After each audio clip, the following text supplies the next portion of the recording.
tak usah lagi ya, jangan kumat-kumat kalau ada. Kalau tidak ada ya puji Tuhan. Berarti anggota Polda NTT semua mantap. Tapi kalau ada, lebih baik stop. Lebih baik Tuhan Allah togor pakai hamba Tuhan melalui khotbah daripada dia togor pakai kanker, pakai tumor, pakai infus. Betul, kita omong betul. Tak selalu Tuhan menjawab doa, namun Dia beri yang terbaik di waktu yang tepat. Bapak Ibu, jemaat tamu undangan yang hadir, pembacaan firman Allah bagi kita pada saat ini terpilih dari Injil Matius pasal 20 ayat 28. Demikian bunyi firman Tuhan. Sama seperti anak manusia datang bukan untuk dilayani, melainkan untuk melayani dan untuk memberikan nyawanya menjadi tebusan bagi banyak orang. Kita ada di bawah tema besar, maka pulanglah mereka ke negerinya melalui jalan lain, seturut Matius pasal 2 ayat 12 bagian B, dan subtema yang sangat luar biasa, yaitu dengan semangat kemurnian hati menyambut kedatangan Kristus melalui peran tugas Polri, presisi, berintegritas, mengasihi, dan melayani.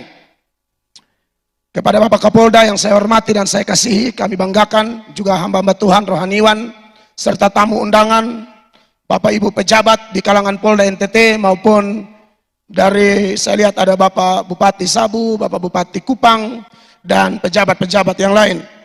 Satu ucapan syukur diberi kesempatan untuk berbagi berkat melalui renungan Natal dalam Natal bersama Polda Nusa Tenggara Timur. Saya mungkin salah satu hamba Tuhan yang sering dipercayakan menjadi mitra dengan anggota Polri dalam ruang lingkup Polda NTT atau Polres Kupang atau Polresta atau kemanapun saya ke NTT, selalu ada kesempatan berkhotbah dalam ibadah oikumene, polisi-polisi di Sumba, di Rote, di Atambua. Pokoknya sejauh saya melayani, puji Tuhan, selalu diberi kesempatan. Dan kemarin melayani di kota Ambon juga, khotbah dalam Natal Polresta Kota Ambon.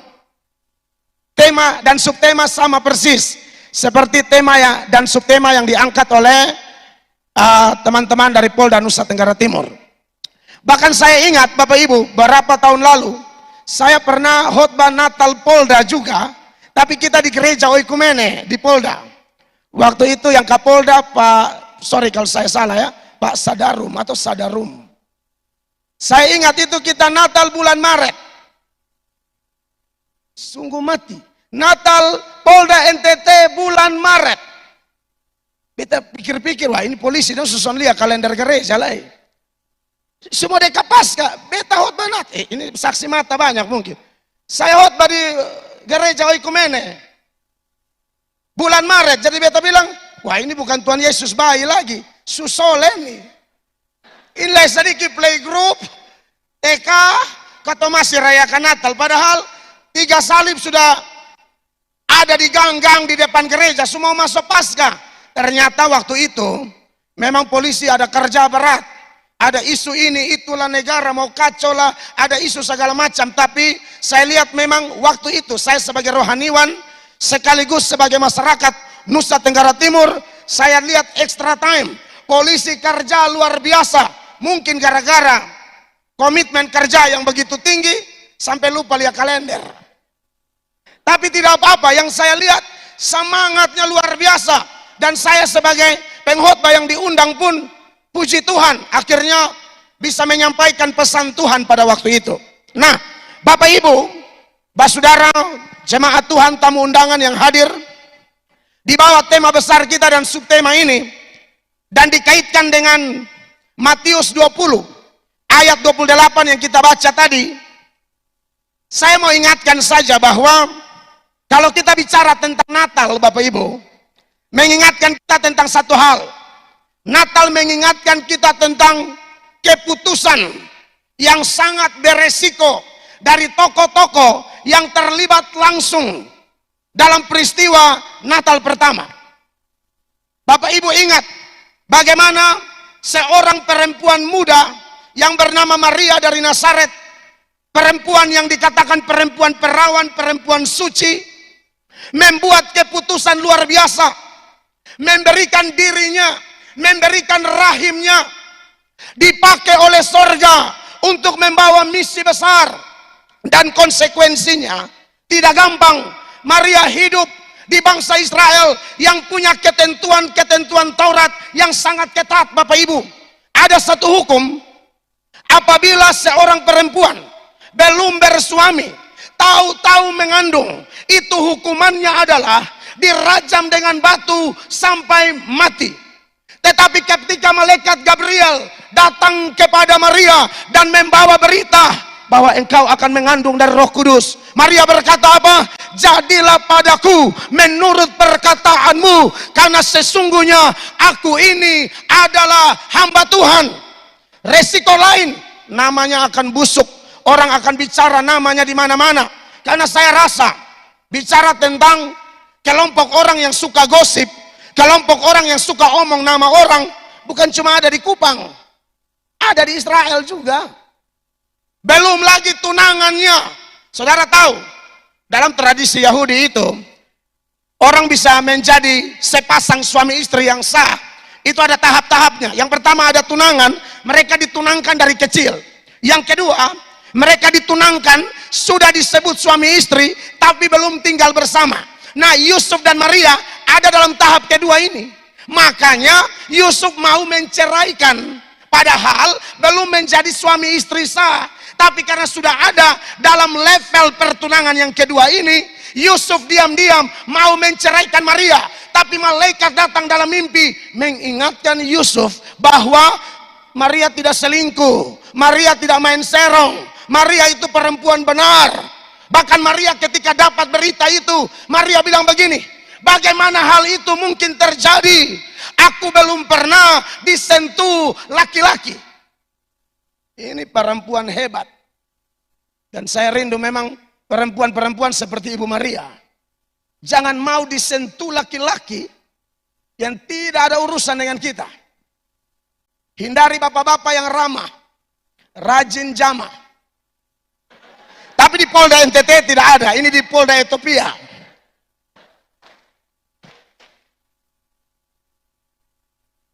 Yusuf bikin keputusan. Keputusannya luar biasa. Orang mau omong apa? Saya percaya tunangan saya percaya suara Tuhan. Dan Yusuf pun bikin keputusan yang sangat dahsyat luar biasa. Menerima Maria apa adanya. Bahkan menerima Maria dan bayi itu sebagai satu anugerah yang sangat besar. Selain itu, ada keputusan para Majus dari timur. Timur ini timur Yerusalem ya. Saya dulu persekutuan doa. Tahulah persekutuan doa ini kadang-kadang tidak mau belajar tapi semangat khotbah. Mereka bilang timur tuh, timur kita punya timur nih, TTS dan TTU. Padahal timur Yerusalem ini mungkin dari Persia sana, Iran kah? Mereka bilang, Anda lihat timur ada di Alkitab, timur tengah selatan. Jangan mengarang bebas lah. Saudara lihat para Majus, itu orang-orang pengaruh, orang-orang sibuk, memiliki status sosial yang sangat tinggi, ya memiliki pengaruh yang luar biasa. Mereka mungkin para bangsawan, ilmuwan, dokter atau apapun. Mereka punya profesi yang sangat menjanjikan, yang memberikan keuntungan kepada mereka. Tapi mereka rela bikin keputusan meninggalkan semua itu hanya demi berjumpa dengan Mesias yang waktu itu hanya seorang bayi mungil yang kelihatan lemah. Tetapi mereka berkeputusan, sekalipun hanya bayi mungil, mereka tersungkur di hadapan bayi ini. Mereka memuji dan menyembah dia. Konsekuensi yang mereka harus terima adalah setiap daerah yang mereka lalui penuh dengan tantangan. Daerah-daerah yang disebut dengan sarang-sarang penyamun. Mereka tidak mempedulikan nyawa mereka, tidak mempedulikan harta mereka. bahkan mungkin keluarga mereka yang mereka tinggalkan di timur Yerusalem itu. Ini keputusan yang luar biasa.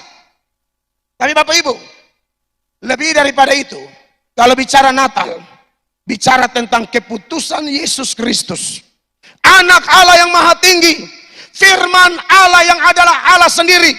Karena Yohanes 1 ayat 1 mengatakan, pada mulanya adalah firman. Firman itu bersama-sama dengan Allah, dan firman itu adalah Allah. Di bagian lain Alkitab berkata, akan datang waktunya setiap lutut bertelut, semua lidah mengaku bahwa Yesus Kristus adalah Tuhan. Bahkan dia bukan Tuhan gereja, tapi dia Tuhan semua orang. Apa dasarnya? Mari saya tunjukkan Bapak Ibu. Di dalam Kisah Para Rasul pasal 10 ayat 36. Kisah Para Rasul pasal 10 ayat 36, firman Allah berkata, itulah firman yang ia suruh sampaikan kepada orang-orang Israel, yaitu firman yang memberitakan damai sejahtera oleh Yesus Kristus yang adalah siapa? Tuhan dari semua orang.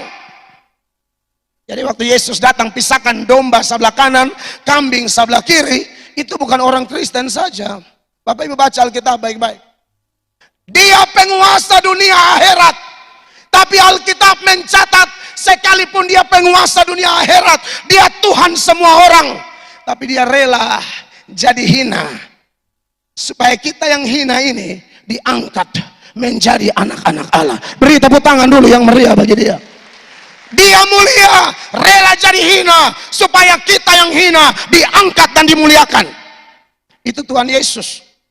Ayat ini berkata dalam Matius 20 ayat 28, sama seperti anak manusia datang. Datang itu beda dengan lahir, Bapak Ibu. Datang itu sifatnya aktif. Lahir itu sifatnya pasif. Saya misalnya, saya sebelum kenal Tuhan, saya menyesal sekali. Kenapa harus lahir dari keluarga sopir? Papa saya sopir, SIM Sumati dari 1986. Hanya herannya bahwa Oto tidak pernah kena tangkap, karena bilang pakai obat dari Belu. Pakai beta kan orang Belu. Papa Atok, Mama Fanggidaya, Belu campur rote. Mama, Bapak tidak tamat SD. Saya pernah lahir bertumbuh sebagai anak yang terluka sekali. Terluka sekali. Tetangga kiri kanan itu sudah ada listrik. Kita punya rumah saja yang pakai lampu gas, lampu strongking, pompa terlalu kuat dan kos jatuh. Aduh kasihan, sengsara setengah mati. Rumah tidak ada keramik, siram pakai air cuci piring sisa. Saya tertolak, kenapa harus lahir dari keluarga miskin, keluarga sengsara. Utang pinjam keliling. Koperasi kalau buruh mama saya itu seperti MotoGP. Rossi Dovizioso Marquez. Sudah begitu lagi mama ajar kita tipu. Ini saya ngomong apa adanya. Mama bilang, kalau koperasi datang kasih tahu, bilang mama tidak ada. Siap. Anak 7-8 tahun diajarin begitu.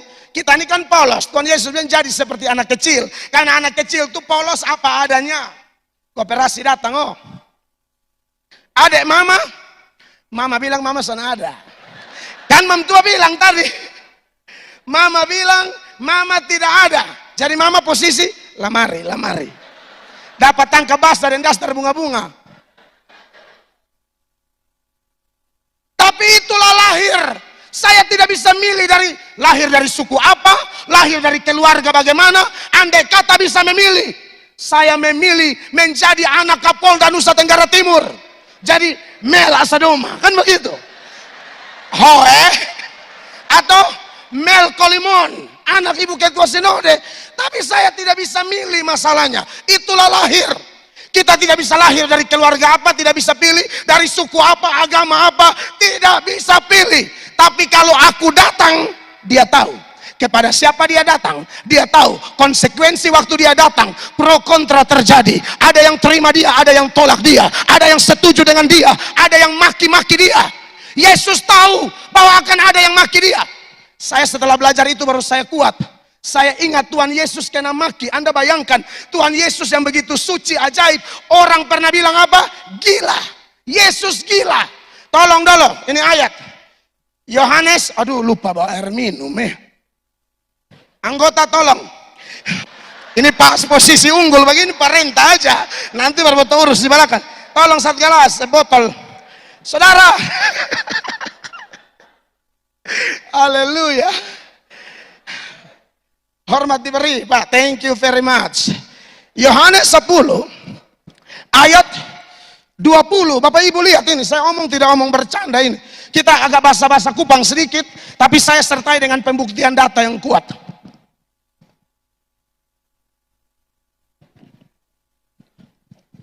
Ini ayat bilang begini. Ini waktu Yesus khotbah loh. Mereka bilang apa? Ia kerasukan setan dan gila. Mengapa kamu mendengarkan dia?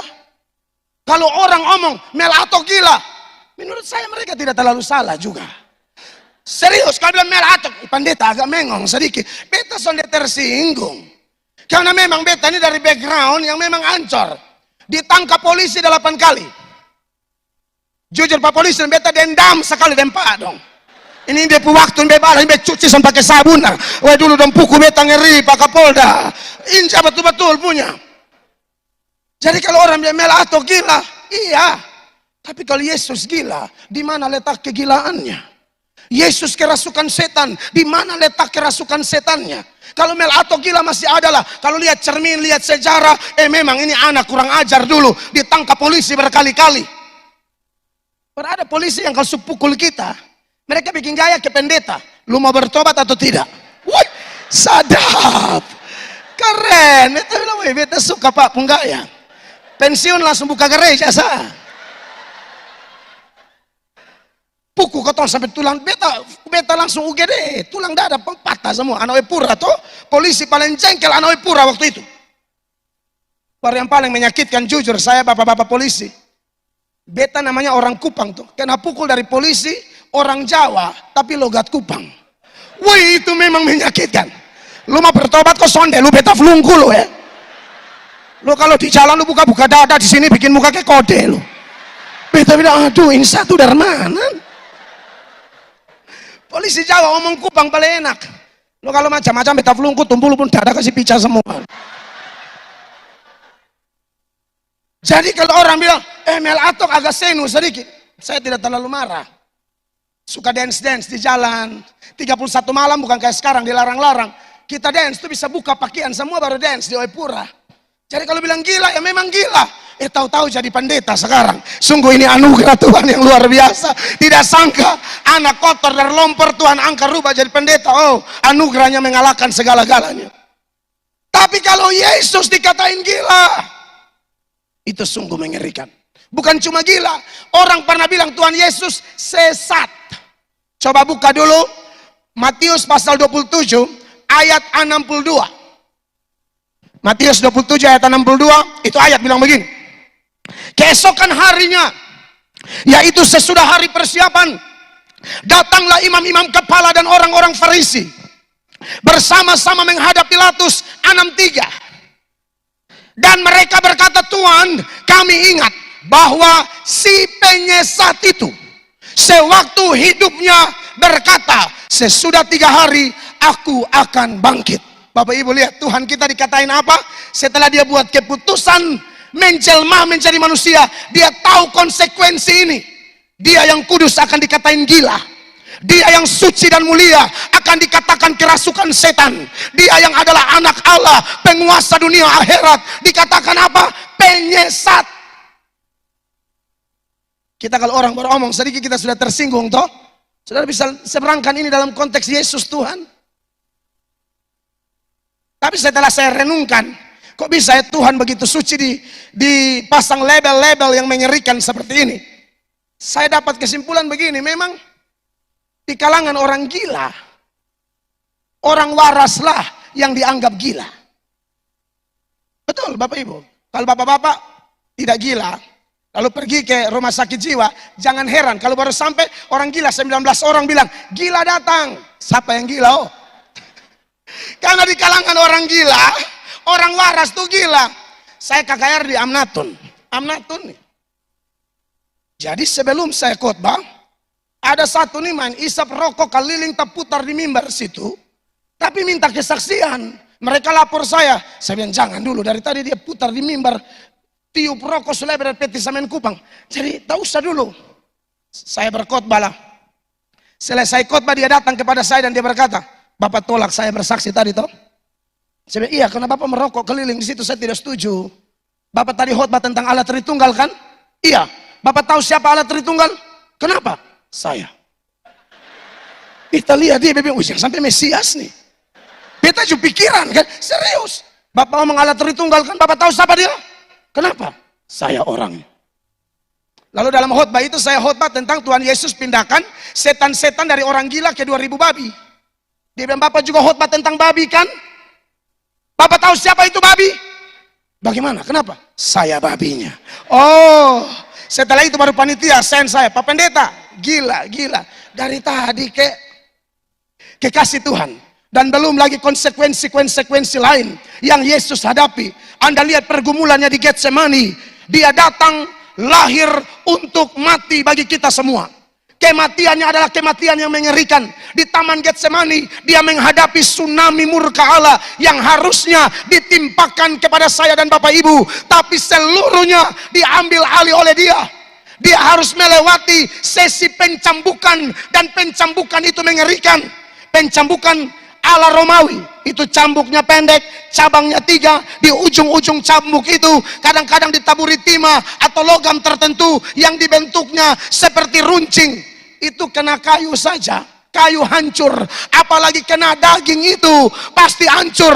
Dan biasanya tubuh korban ditelanjangi dan dibungkukan, lalu 2 algojo berbalas-balasan menghantam tubuh telanjang itu. Yesus tahu semua itu, tapi Yesus bikin keputusan demi saya dan saudara untuk keselamatan jiwa kita. Yesus datang, Bapa karuniakan Yesus bagi kita. Makanya Yohanes 3 ayat 16 berkata, karena begitu besar kasih Allah akan dunia ini, sehingga ia telah mengaruniakan anaknya yang tunggal, supaya setiap orang yang percaya kepadanya tidak binasa, melainkan beroleh hidup yang kekal. Makanya ayat yang kita baca, Yesus bilang apa? Aku datang bukan untuk dilayani, melainkan untuk melayani dan memberikan nyawaku menjadi tebusan bagi banyak orang. Di dalam subtema yang diangkat oleh Bapak Ibu panitia, disuruh kita melayani, mengasihi, ada presisi, ada integritas di sana. Bapak Ibu, pendeta, romo, rohaniwan, kami hamba Tuhan di gereja. Bapak Ibu juga hamba Tuhan. Dan Alkitab berkata pemerintah adalah hamba Allah. Maka teladani Yesus Kristus yang adalah Tuhan dan Juru Selamat, yang memutuskan walaupun dia begitu besar, begitu dahsyat, merendahkan diri untuk melayani. Ada bapak pejabat satu, suami pejabat, istri pejabat. Mereka dikasih jadwal jalan kolete. Suami istri marah pihak gereja, marah majelis, pakai bahasa Kupang. Basongkas tugar seorang lia-lia bae. Masa beta dan bepu laki jalan kolete. Padahal ada banyak pejabat yang luar biasa. Sudah di pejabat tapi di gereja tetap tugas kolete mereka jalan. Saya khotbah di GKS WK Bubak. Bupatinya suka sekali susun kursi. Kalau ada abu di kursi dia angkat kanebo, dia lap. Bupati. Saya kalau khotbah di kampung-kampung beberapa kali, orang di kampung bilang, Bapak Asadoma dan tim dengan angkatan SMA berapa lah, Ibu Wiwik? Ada pelayanan di desa situ. Saudara lihat, ini teladan-teladan, pangkat ada, kedudukan ada, pencapaian-pencapaian lahiriah ada.